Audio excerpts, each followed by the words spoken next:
Well, it is a cold, rainy day here in Minnesota, and it's hard to get enthusiastic about getting out deer hunting, but I'm pretty excited about heading for North Dakota tomorrow morning early. I'm going to be leaving about 6 o'clock, and that way I can get, say, 8 hours or so, so I can get out there mid-afternoon in time to do some scouting and glass some fields and so forth.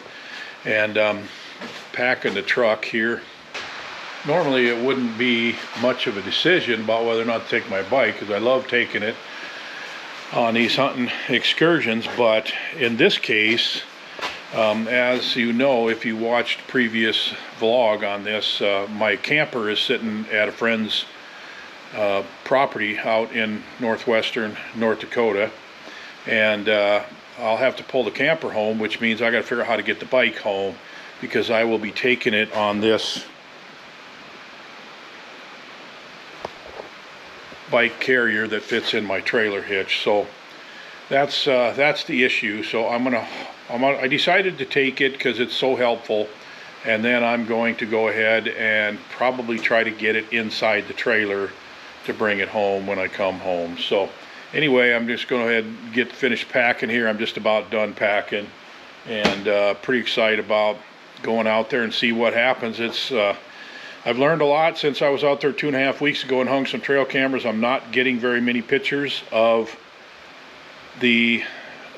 bucks. I'm not getting pictures of bucks through the cell phone cameras, and I've also learned that EHD, blue tongue, has gone through that area really bad, and so I got a feeling I'm in for a really, really tough hunt. But we're going to head out there and see what happens, and we'll talk to you when we get there. All right, I arrived at this first public hunting property to find that there's 2 other vehicles here, and it's kind of late in the day, so I managed to talk to one of the guys and asked him where he was going, and he was headed to the other side of the property. So I'm gonna head out here and put out at least one more camera on a scrape. Probably have to make a mock scrape unless I can find one that's pretty easy to get to. I got to do this really quick and get out of here, just in case anybody else is coming to hunt out here tonight. Then I'm going to check those other 2 cameras. I'm just going to grab the cards out of them, and I got the bike so I can move fast. And then I hear somebody target practicing or something over there. And then I got some more places I'm going to glass tonight. I want to look over some fields where the deer are probably feeding. So anyway, we're here, and we'll see what happens. I can't wait to get back and check these cards and these cameras.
Well, I just went through all the trail camera pictures here, and they're pretty disappointing. Yeah, I mean, there's only one rack buck in all of the trail cameras. I had 4 cameras out for better part of 3 weeks, and this is a buck that I wouldn't even typically consider to be a shooter. So that's pretty disappointing. I did find a lot of mule deer. I mean, I just seemed like I saw big groups of mule deer everywhere I went, mostly does and fawns, but also some smaller bucks. I found some really nice groups of whitetails, and a couple of the groups had pretty decent bucks in them. I didn't really get the bucks on video very well. I also found some pretty good sized groups of whitetails feeding in the alfalfa kind of late in the afternoon. There were some decent bucks mixed in there. I didn't really get most of them on video. They're super skittish, man. When I would slow the truck down and stop and try to get the camera on them, they would just bolt, take off running. So I don't know if there's a lot of hunting activity or poaching that takes place from trucks around here or what, but they sure were edgy. Unfortunately, all of those groups of whitetails feeding in the alfalfa were on private land.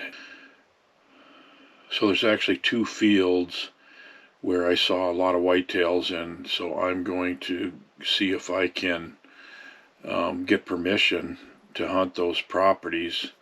And I think I know where the owners live, and I'm gonna just go knock on doors, I guess, see if I can track them down and try that. The areas down along the river that I thought would be good by now just don't seem to have a lot of deer in them. There is a lot of standing corn. I was really hoping that the standing corn would be harvested by now, and that would cause the deer to have to leave the corn to bed and then come back and feed in the corn stubble. And you can also, you know, get eyes on them in the evenings and mornings by, you know, glassing them. But unfortunately, there's still a lot of acres of corn still in the fields on these public properties, and I don't know if they're going to take it out or not. I did see a few other vehicles parked in the access points, so there are people bow hunting here. So anyway, that's the end of my first day here. Tomorrow morning I'm going to go out and do some glassing again, and then I'm going to walk through and scout some areas and hang some new cameras. Possibly I might hunt in the evening if I find something that looks really good. You know, a big part of finding out where the deer are, figuring out where they're not, and that's what I've been doing right now, is eliminating some of the areas where they're not. And there's even one of the whole farms that that I had trail cameras on. I'm just not even going to bother with it at this point. So we're going to look at doing some public land. We're going to look at doing some private if I can get permission, and we will talk to you on the next video.